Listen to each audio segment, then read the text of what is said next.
mahaba yung kanyang strap. Pwedeng mahaba. Ayan.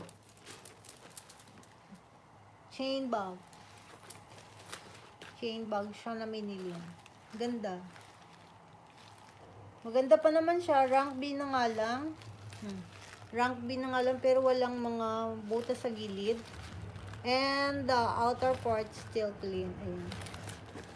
And this is padlock.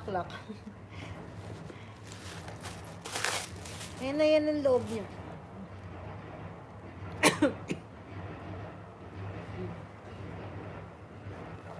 Malinis pa.